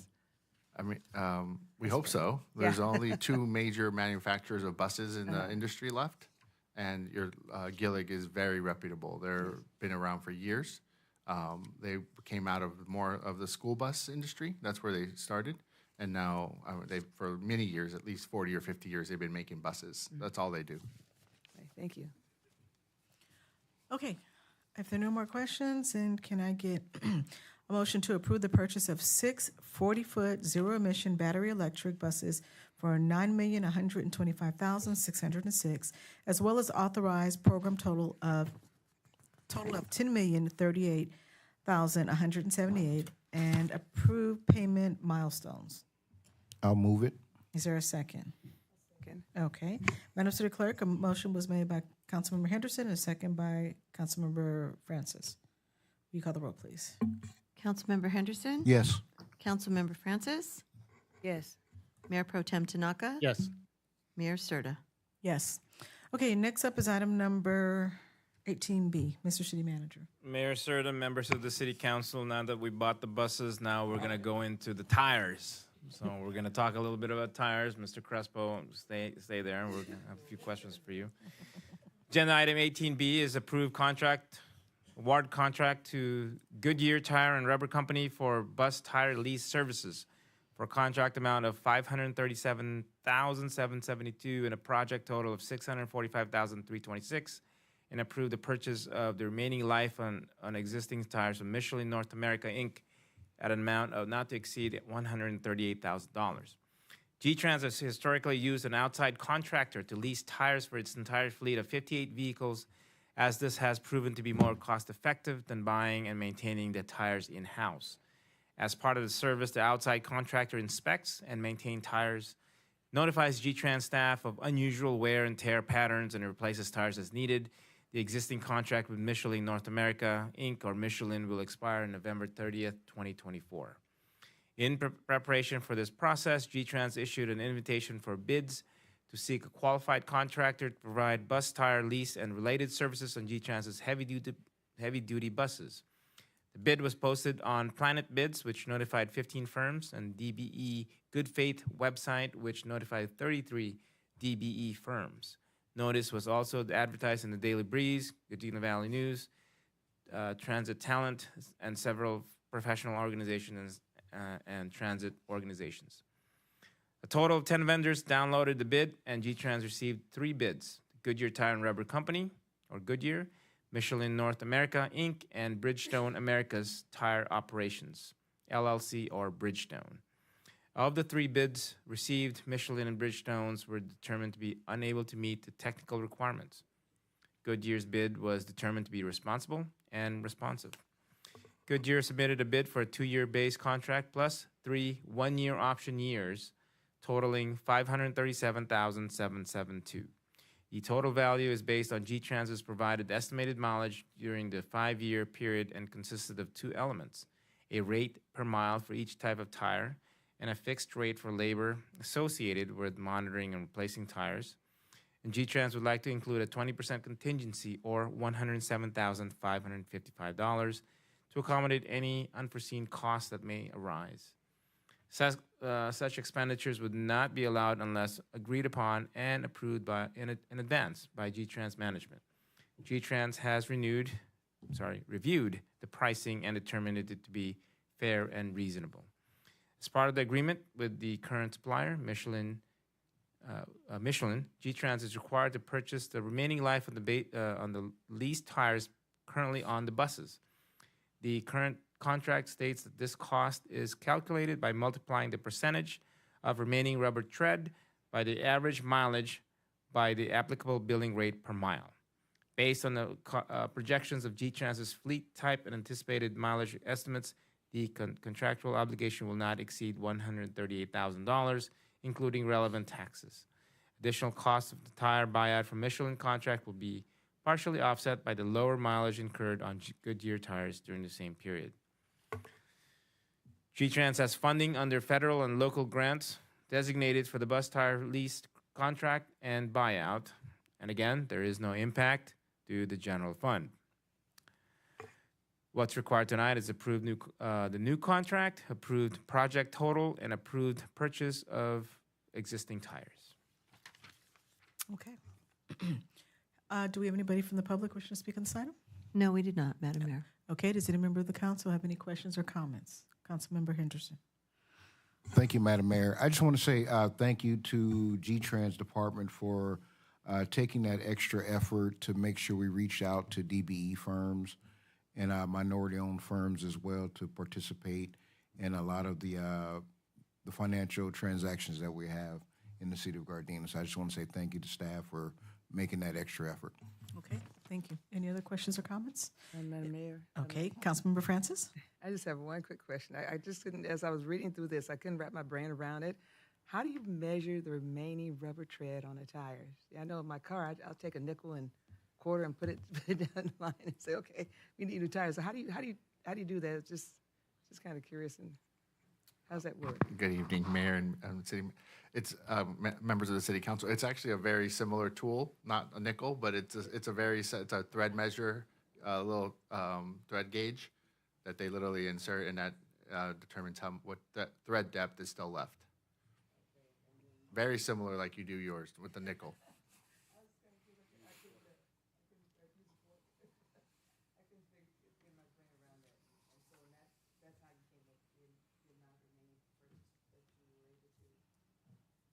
That's correct. They have an expected life. We get them measured very often, right? We have a Michelin rep on site that comes and does it, and then verified by our maintenance team to make sure it's checks and balances, that they're not trying to say it's a lesser thread or we're a better thread. Thank you. I appreciate that. Sure. Okay. With that being said, can I get a motion to approve the new contract as well as approve the project total and approve purchase of existing tires? So moved. Okay. Okay. And then your second? Okay. There was a motion made by Mayor Pro Tem Tanaka and a second by Councilmember Francis. Will you call the roll, please? Mayor Pro Tem Tanaka. Yes. Councilmember Francis. Yes. Councilmember Henderson. Yes. Mayor Serta. Yes. Okay, next up is item number 19A. Mayor Serta, members of the City Council, agenda item I-19A is the introduction of ordinance number 1876, amending section 2.48.020A and 2.48.055 of the Gardena Municipal Code relating to the number of members and quorum requirements of the Gardena Youth Commission. Staff respectfully recommends that the City Council approve an amendment to the Gardena Youth Commission membership size and quorum requirements. During the October 22nd, 2024 council meeting, there was a directive by Mayor Tasha Serta, which was seconded by Mayor Pro Tem Rodney Tanaka, to amend sections 2.48.020A and 2.48.055 of the Gardena Municipal Code related to the Youth Commission membership size and quorum. The purpose of the change is to reduce the membership from 10 to 7 members and to allow them to reduce the number of non-council appointees from 5 to 2 members. The reason is because it will help the Youth Commission make quorum, and the benefit is it will help our Youth Commission move forward with their agenda. The financial impact, cost savings of $75 per month in commissioner monthly stipends. What's required tonight is to introduce ordinance number 1876. Okay. Do we have anybody from the public wishing to speak on this item? No, we do not, Madam Mayor. Okay. Does any member of the council have any questions or comments? Yes? Councilmember Francis. Oh, you were gesturing. I was trying to follow you. Okay, Councilmember Henderson. I'm sorry, I'm just following movements here. Thank you, Madam Mayor. I just say I want to commend our Youth Commission for having the courage and the fortitude to identify a challenge and actually addressing the challenge appropriately and then following the process to bring it before us. So I just want to commend the Youth Commission for doing that work. That's all. Okay. All right. That being said, can I get a motion to introduce ordinance number, I'm sorry. Yes, we need a motion to introduce ordinance number 1876. Moved. Okay. Is there a second? Second. Okay. Madam City Clerk, motion was made by Councilmember Francis and second by Councilmember Henderson. Councilmember Francis? Yes. Councilmember Henderson? Yes. Mayor Pro Tem Tanaka? Yes. Mayor Serta? Yes. Okay, so and that being said, then ordinance number 1876 then will be introduced by Councilmember Francis, and it will come back at the next meeting. Okay, to vote on one more time. Okay, that being said, we're going to move on to directives. Does any member of the council have any directives at this time? Nope. Okay, Councilmember Henderson. This is my night. I'm on a roll. Go for it. So the directive, if we'll see. I was wondering if we could do a needs assessment for a tool to identify abandoned residential property. And the purpose of that directive is to identify vacant residential property. The reason why I believe it's warranted is to help us to start addressing blight in our residential areas so we don't have vagrancy and folks hanging out. What I believe this directive, how it would benefit the city, it allows the city to then communicate with the financial institutions and or property owners on managing those properties appropriately so a lot of our neighborhoods don't look blighted with vacant properties. Second it. Okay. Okay. All right. And you'll fill out the form? Yeah. Okay. Okay. Thank you, Councilwoman Francis. Okay. So the motion was made by Councilman Henderson, seconded by Councilman Francis. Okay. And, okay, if there are no more directives, let's move on to city manager remarks regarding our previous directives on council items. Mayor Serta, members of the City Council, I just want to say one thing real quick. There have been sort of a healthy exchange of what you call a sibling rivalry between our directors, myself, as far as who gets the most awards for a department. Of late, Director Suji Uchi from the Community Development Department has boasted his, if you recall, they've won the most business-friendly award of 2021? Okay. It's been dated. I mean, it's been dated. Okay. But, you'll see a few more awards here and there. You saw the Finance Department get the Budget Award, and you'll see the CAFR Award in December. But I do want to mention something that as far as our department, City Council and the City Manager's Department got recently. So on November 2nd, this past month, I attended the Cool Japan Center grand opening in Irvine, California. And the purpose of this center is to promote Japanese culture throughout the United States. Cool Japan Center happens to be the first in the nation to open. They're going to be, I believe they're going to be pushing for more centers out there to promote their culture. The culture, since Gardena is very rich in Japanese culture as well. We were invited to participate in the grand opening, but we were also selected as the only city to receive, and I have the trophy here. Hopefully I don't drop it. the International Friendship Award presented to the city of Gardena. We were the only city that was invited there.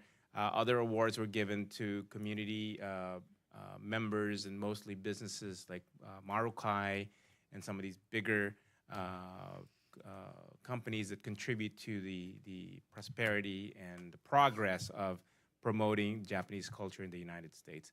So I do want to congratulate you. I did mention to them that the time that I was receiving this award on November 2nd, I did mention that our Mayor Serta and the Mayor Pro Tem were currently, as we spoke, in Japan participating in the Ichikawa 90th year anniversary.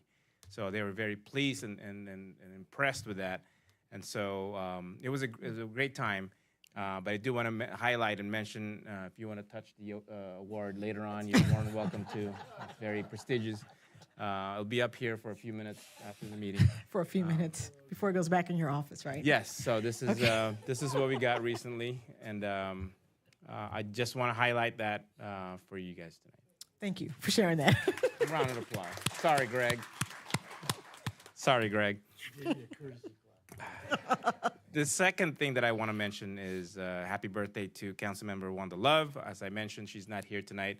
She's ill on an excused absence, but we want to wish her happy birthday. She's not here. We would have had cake tonight, but we'll be postponing that on the December meeting. Okay. Okay? All right. That's all I have. Thank you. Okay, thank you. So next we're going to begin with our council remarks. We're going to begin tonight with Councilmember Henderson. Thank you, Madam Mayor. I got a lot of stuff, but I'll summarize it real quick. But first I want to say thank you to our staff again for the exemplary work that you do on behalf of our community. You help us push our vision through the levers of government so we can try to really make sure we're a growing city. You know, we're still an all-American city, so we're still looking forward to all the future things. Since our last meeting, I attended the LA Business Federation Tech and Innovation Committee. We had some spirited discussion in regards around AI policy that is coming out of Sacramento, so stay tuned for that.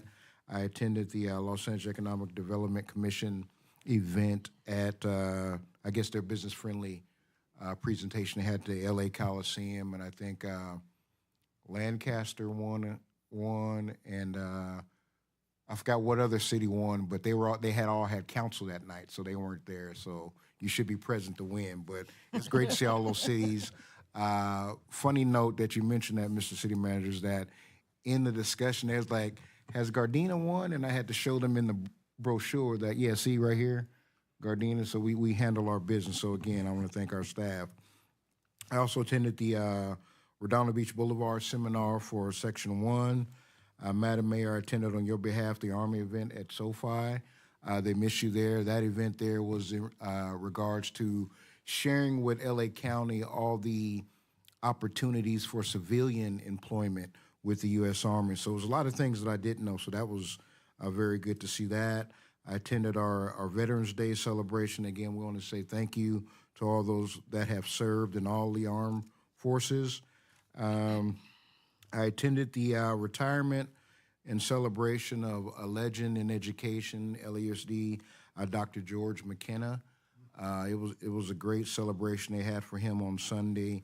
A lot of wise words. He has impacted a lot of lives within LA County. So a lot of his former students and former administrators and teachers and everything came back for all the years. So it was great to know that he had such an impact on students and what they'd been doing. Even the ones that were suspended by him came back and gave him praise, so that was great. I also attended our Gardena Casino Night / Fight Night party.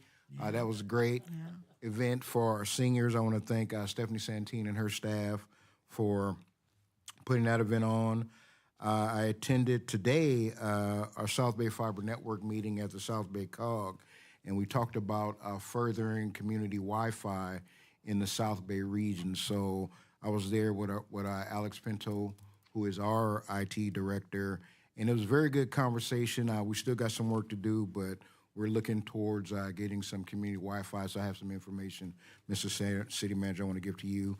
And finally, I want to thank Madam Mayor, Mayor Pro Tem Tanaka, for coming to my installation again, for incoming president for Independent Cities Association, which is a consortium of 40 cities within LA County. A lot of our focus has been on public safety best practices, community practices, technology, and other things. So it was a great event to have members from different cities around. It was a great event. I want to say, Madam Mayor, everybody that was there, they really liked our Gardena Monument sign out front. And everybody now is like, well, how do we get a sign and everything? So again, we're doing something that, again, a small city like ours, but we're mighty, but we're doing a lot of good work. So I want to say we looked great that night. Everybody's taking pictures about a Gardena sign. It was really interesting to see that. So, Madam Mayor, again, I want to thank you for giving words at that event. And so ends my report. Okay, thank you. As a matter of fact, I got a phone call today from a councilman from a neighboring city wanted to know how they could get a sign like ours. So, Does it say Torrance? no, it wasn't that city. Okay. Next up is Mayor Pro Tem Tanaka. Thank you, Madam Mayor. Since our last, I attended the South Bay COGS board meeting at Dominguez Hills College, and this was an important meeting that we voted on the expenditure of $851 million of Measure M and R money of the COG for funding the Inglewood ITC project. That was actually voted down, so the monies will stay within the COG to help support all of our cities. So thank you. And the Southern Cal Wren, which recognizes the South Bay cities for their accomplishments in energy savings, on December 4th at 11 o'clock at the Nakaoka Center, we'll be having the awards ceremony for all the South Bay cities that competed in this. And guess what? Public Works, thank you very much, because we were the first to receive the top award. So thank you very much.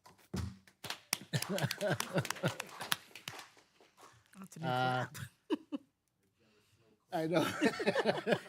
we're putting a lot of pressure out there right now. So we went to Ichikawa, Japan for their 90th anniversary celebration.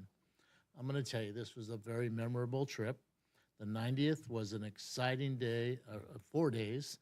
We went to many events, and I want to just tell you that our mayor, Tasha Serta, represented our city with grace and dignity, made us really proud of being a member of our city and sister cities with Ichikawa. Our time with Mayor Tanaka and his cabinet was one that will always be remembered. And our relationship, from what we talked about, will continue to grow in the future with planned events that they are looking forward to that involves baseball. And I'll tell you why we were there. Dodger gear flowed. They praised us for having Ohtani and Yoshinobu, and it was just a really fun time. So thank you for allowing us to attend that 90th anniversary. It was a great trip. Attended the Southgate COG Steering Committee meeting. Attended on an invitation by Carmen Vasquez, our city attorney. She's a member of the Downey Kiwanis Club, was celebrating their 100th anniversary as a club. So that was an exciting time. As the chair representing the South Bay COG, I attended the Torrance ribbon cutting of the 405 182nd Crenshaw Operational Improvement Project, where the COG helped support them with $86.4 million in Measure R monies for the highway program funding. If you haven't been on that interchange, it is totally different from when we were kids, because we used to hate to take that because we were afraid to get killed. If you take that now, it's just a great transition at Crenshaw 182. It's really nice. You got to take it, I'm telling you. I was asked to be the speaker at the Cub Scout PAC number 862 at their meeting. They wanted to know about political elections and what being in a political office, what it entails to obtain a badge. So I attended that. A lot of great questions. Attended Veterans Day event at City Hall. Thank you for your service, council member. And I was honored to do the benediction. And then after that, thank you, Stephanie, for the VFW. The city helped sponsor a free lunch at the VFW. It was really great. A lot of people showed up. So we did our part for veterans. And thank you for all the vets that serve to keep us free. I had lunch with Council Member Kaji from Torrance, and we talked about a lot of roadway stuff and some other issues that were going on. Hopefully, that Gramercy Street will be taken care of. We're working on it. I attended the presidential installation ceremony for Councilmember Henderson for the ICA at City Hall, and it was a great event. I'm telling you, it was a lot of fun. A lot of people were there. Stephanie and her staff did a great job to present that. It was really wonderful. So congratulations, and the COG will be there to help support anything you guys need. I attended the seniors casino night. I love our seniors. I'll always support them. That was a fun event. And the bonus, I guess, was we got to watch. Was that a fight that we watched? An event. We watched something. It looked like a fight, but you know, anyway, we had to watch that. And lastly, happy Thanksgiving to everybody. Be thankful for what you have and what we can do for others. And so that's my report. Oh, and get well, Councilmember Love. Hope you feel better. Okay. All right. Thank you. And for myself, since the last council meeting, had my monthly sanitation meeting, personnel meeting. I also attended Sarah High School's homecoming game, which they won, which was a good thing. That same day, I attended a indigenous nature film that was hosted by County Supervisor Holly Mitchell. And they were just kind of recognizing indigenous people and just some of the changes that are going on. And I'm trying to remember the best way to describe it. As far as, you know, some of the practices that are still being done today from indigenous people as far as the way they eat, their communities, and so on. I was one of the speakers there, along with the commissioner from the supervisor's second supervisorial district, and that was held at the Gardena Cinema. I also attended movie night where that was showcased here in the city. It was the outdoor event, and I have to say there are so many families that really love that event. And we don't just hear it from Gardena, we hear from our surrounding communities that people love what we're doing with that. So let's please keep it up. I know it was a little cold out there, but people were still there in droves. And so the concept of doing that movie night, whether it's during the summer or wintertime, I think is great. I also attended our employee quarterly mixer meeting. I also attended the veterans event as well as the luncheon that was held at the VFW. And I just think that's such a great partnership that we have with the VFW and the city of Gardena. They were so appreciative to be working with the city with that. Everyone started here for Veterans Day, and then we all transitioned over there, and we had a wonderful time just kind of fellowshipping with the VFW over there. I also last week attended the AC Green Presidential Recipient Award, where AC Green, formerly with the Lakers, who recently did a sports clinic with us, received an award from the president for his philanthropy. So that was really nice to attend. And then on a sad note, I attended a candlelight vigil at Gardena High School for the junior ROTC commander, First Sergeant Theory Williams, who passed away about a week and a half ago. Later on that day, I also attended the Youth Flag Football Award ceremony here. And then that following day, I attended Councilmember Henderson's ICA installation. And again, I just want to thank our staff for doing an amazing job. The whole setup was so elegant, and just hearing from some of the other electeds, like, wow, Gardena, you guys really know how to do it. So thank you guys. You guys made it a really, really classy event. And like I said earlier today, I got a phone call wanting to know, like, hey, how much did your sign cost? Can we get one? So I don't know. But I thought that was really kind of neat. So thank you guys for everybody just doing their best and just making us look good, especially when we had so many visitors from around the county coming here as they celebrated Councilmember Henderson's new position in office as president of the ICA. And then also, too, I attended the casino night. Again, thank you, everybody who came out. You know, casino night, it's not just a night of having fun, but it also benefits our seniors. So we appreciate everybody who donated to the event, who paid in the event. Everybody had a great time, but the cause, the function that we had it for, I mean, it was just really great to see so many people you know, just because it was a little cold that night, that didn't stop anybody from coming. I started to call the staff and say, hey, are you guys going to put the fight on? Because I'm hearing everybody wants to go to the fight. And of course, Stephanie already figured it out. She had the fight going on everywhere. So she was way ahead of me with that. But, you know, everybody, again, had a great time with that. And so, again, thank you guys, as always, for just, you know, doing it well. And then the last thing I just want to mention is regarding our trip that we had to Ichikawa. You know, a lot of this stemmed from last year when we went for our sister city anniversary of 60 years. And I remember a comment that the mayor made at the final dinner we had. Mayor Pro Tem was sitting next to me. And he said, you know, we have two other sister cities, one in China and one in Indonesia, but I feel so close to you guys. And I'm not even inviting them to our 90th anniversary. I'm inviting you guys. And I'm like, wow, okay.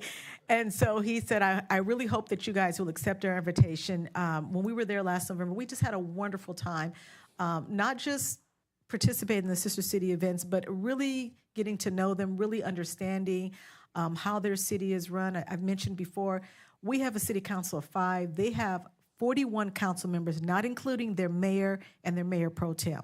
So things are run a little bit differently there. And one of the things that I learned this year is that when their city council meets, the 41 members, they don't even allow the public to come in. You have to tell your prospective council member what it is you want to talk about or whatever, and then they relay that to the group as a whole. So, you know, it's just interesting learning just the different ways that, you know, other cultures or other places, they do things and how we do it. And at the same time, they're still effective. But we attended the courtesy call where we initially sat and talked with them. And of course, the initial topic was the Dodgers, because they had literally won as we were flying out there.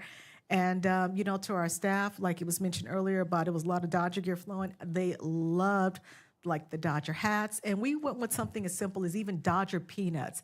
Loved it. And so, you know, again, I want to just thank our staff for just coming up with these really great ideas. I heard it was a whole team effort. Everybody from different departments were thinking of great things that we could, you know, give as you know, just great little gifts for them. So appreciate that. We attended the Citizens Festival where we basically,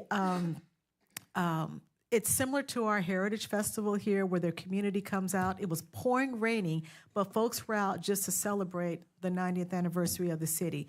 And it was, you know, there were members of their Congress there as well. And just people really excited, you know, because it was their city's 90th anniversary. But it was equally nice to know that we had the opportunity to speak and congratulate them in front of everyone for this amazing event. I have to say, we all ate really well. And they, you know, it wasn't just Japanese food, but they gave us little Western food. We even had Italian food out there, believe it or not. So some really great places that they took us to. And then probably the last event that was probably a lot of fun it was a more formal event, which was their actual official anniversary. And in fact, the mayor and the mayor pro tem were even wearing tuxedos, and we didn't know it was going to even be that formal. I thought the final event was going to be a small function of, I don't know, maybe 40 or 50. It looks like it was a room of what, 300, 400, maybe 500 people? About 500 or 600 people that we had the opportunity to speak in front of. So it was a lot of fun. It was great. And again, as I said before, just a special relationship that we have with their city council. Now the new thing is they would like to have, as Mayor Pro Tem mentioned, to have a baseball exchange with us sometime this coming year. And so we were like, wow, that sounds like a great idea. So, you know, we're looking to see how we can continue with different things, partnering with them. Again, they love what we do here. We love what they do there. And I think that friendship that we have, our sister city, because that's another term they call it, not just sister cities, but friendship cities, that is just going to continue to grow and grow. And I was really happy that we were able to go and just represent Gardena and at the same time get the Cool Japan Award too. So that was really great. With that, the mayor actually impressed 500 people, and she actually got up. The word ometeto is congratulations. She actually, at the end of her speech, said Omedeto, and I'm telling you, everybody in that room clapped. They were like, what? I said congratulations in Japanese. But I have to thank my colleague for teaching me how to say that. So it was a great partnership there and helping me get that down because I kept saying it over and over, and we finally got it out. So thank you for that. But with that ends my report. And next up is Councilman Francis. Thank you, Madam Serta. So since first of all, let me say congratulations to the City Guardian, the staff, and our city manager and the Public Works Department for the awards that you received. Great job. Also like to congratulate our newest member of the Youth Commissioner, Abisolo Agundimu, for accepting to become a part of our Youth Commission. And since the last time we met, I attended the Too Cute to Spook activity at Raleigh Park. And I want to thank the Dr. Martin Luther King Jr. Culture Committee members who helped pass out candy at a booth. I know we made about 300 little bags, goodie bags with candy, and we ran out. But that shows you what the popularity of that event. It was very, very nice. And also, I was invited to speak at Assembly Member Tina McKenna's Forward March for Women's Rights. I attended the Veterans Day program. I also attended the Greater Los Angeles County Vector Control District meeting, of which I'm a trustee. And even though mosquito season is over, they're still around. They're just not as plentiful. So at the meeting, one of the things they encourage the trustees to carry the message that we still need to wear, standing water, take care of it. Don't leave a lot of standing water around. And if you go out hiking, wear your mosquito repellent because they're still biting. I also had the opportunity to attend Senator Bradford's celebration of his years of service, from beginning of like city council member to the assembly to state senator, state as our state senator. And when I look at how much he's done, he is really a gifted legislator. When you look at the timeline and all the bills that he's introduced or authored, he's done a great service for not only our 35th district, but the City of Gardena as well. I think he's brought close to $10 million just to City of Gardena alone. So I thank him for being a great senator and helping and not forgetting about the place he came from, City of Gardena. And let's see, and also congratulations to Councilmember Mark Kennison as the ISA president. And I'm sure I'm leaving something out, but I'm going to go ahead and say happy Thanksgiving. Next Thursday is Thanksgiving. Happy Thanksgiving Day. And just remember to give thanks before you gobble. That concludes my remarks. Thank you. Okay, thank you. There was one more thing I forgot to mention in my report. So something I wish I did last year when we came back from Japan, but I plan to do it this year, is that all the pictures that we took from the event, from last year as well as this year, I'd like to put them all together and have a show and tell, and I hope that my colleague will join me and we can share our trip with maybe, I don't know, whoever wants to see it, the seniors, or as just an event. I'm going to reach out to Miss Santine over in Parks and Rec and see if she can give us a date, something that we could just share with everybody so that they can see what our trip was about, and just our experiences that we had there. And maybe it will encourage more people to consider joining Sister City, and if they would like to be members of a delegation for the next time we go, because it was a really good experience for all of us just to learn about another country and how they run their government. Because something that we did, which was a little different on last year's trip, is that we visited different departments and they explained in detail, community development, their police department, and so on. And I think that would be something great to show. So I'm planning on doing a show and tell with all the pictures from last November along with this year. And for anybody who would like to see it, and those who attended, please like to just have you guys to answer questions that anybody may have about our trip. So as soon as I get a date, I'll let you guys know about that. And that was the last.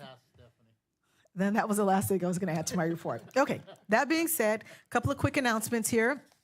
For First, the final community workshop will happen tomorrow, Wednesday, November the 20th, 2024. And this is for the Gardena New Park Design Project. It's tomorrow, Wednesday, November 20th from 6 p.m. to 8 p.m. And that will be at the Nakoka Community Center.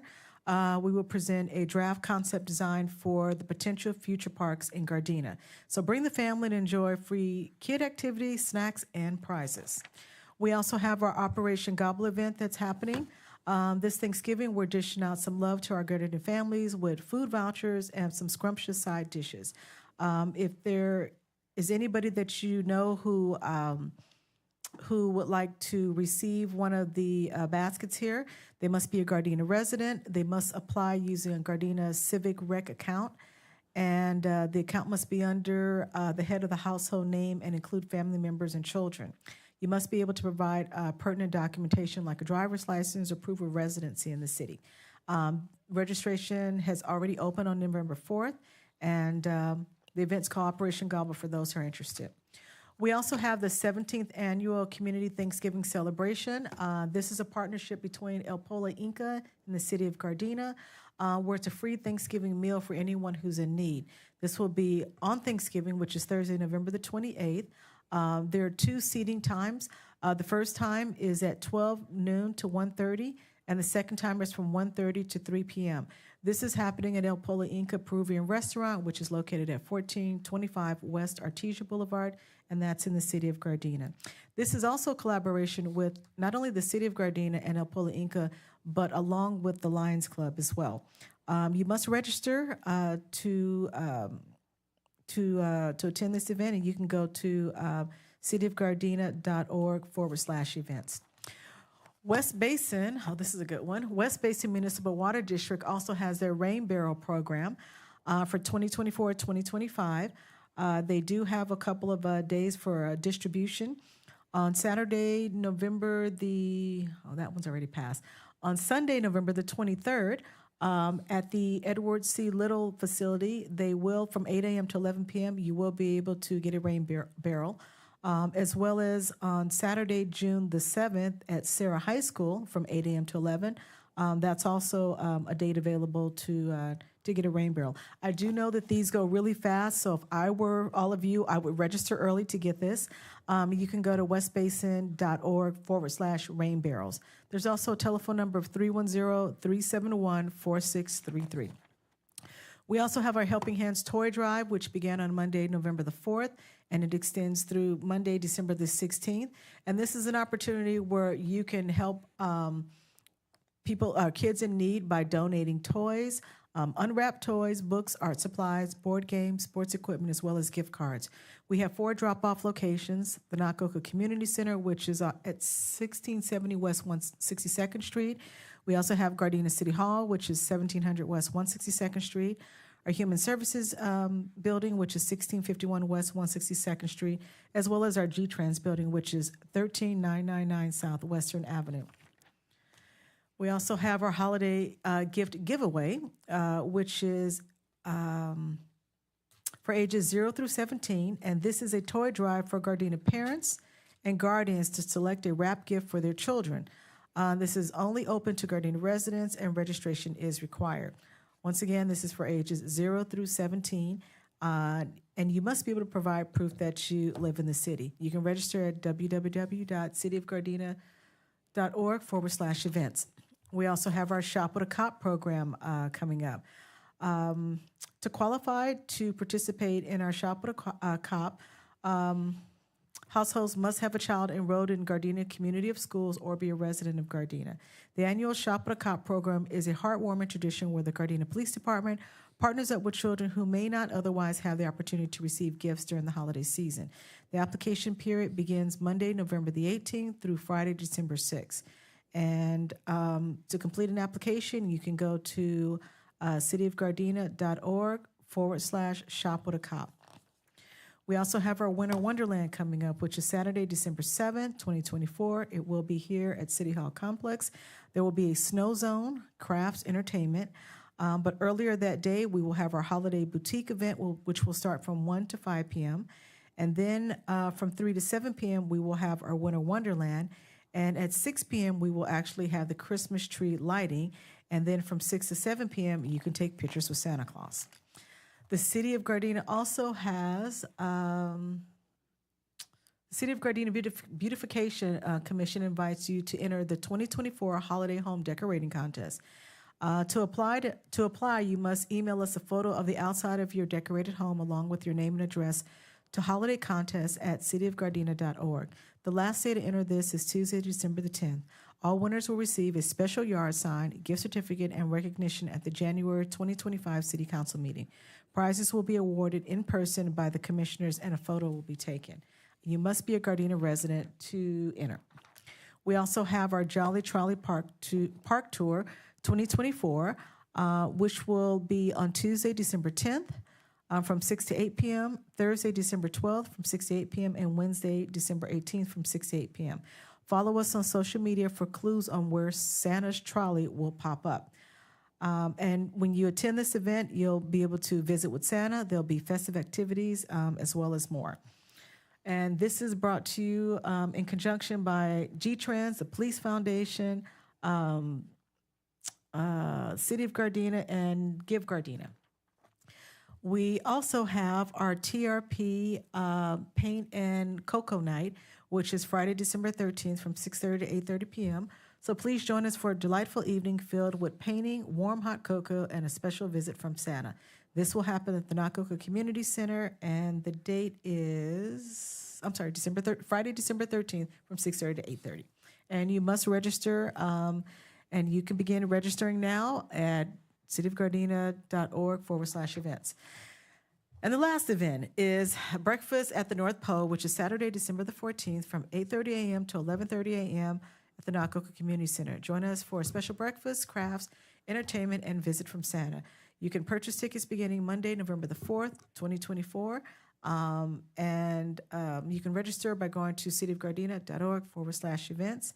And let's see, their ticket prices, pre-sales for kids 12 and up, which is $10, and 1 to 11, which is $8. If your child is under the age of 1, it is free. Let's see. And let's see. So again, that event is Saturday, December 14th from 8:30 to 11 a.m. And then lastly, our district policing. Just want to make recognition that since we did have one of our lieutenants retire, Lieutenant Mark Thompson, we just want to announce that we have a new district lieutenant for District 2, and it will be Lieutenant Brian Messina. And in case you didn't know, our district areas for District 1, let's see, it covers the area from El Segundo to Rosecrans Avenue. That district lieutenant is Lieutenant Christopher Cupp. District 2 is Lieutenant Brian Messina, and his area covers from Rosecrans to Redondo Beach Boulevard. And District 3 is Lieutenant Alex Rivera, and his area covers from Redondo Beach Boulevard to 182nd. Okay, those are your announcements. With that being said, we're going to move on here to remembrances. So tonight we're going to adjourn in memory of First Sergeant Retired Theory Williams, who was a senior Army instructor at Gardena High School, Junior ROTC. We're also going to adjourn in memory of Mr. Fausto S. Ochoa, who was 87 years of age and the father of Ruben Ochoa Quiones, who is our street sweeper operator in the Public Works Department. So at this time, the Gardena City Council will adjourn to our closed session portion of our City Council meeting at 7 p.m., followed by the regular City Council meeting at 7:30 p.m. on Tuesday, December 17th, 2024. At this time, we are adjourned.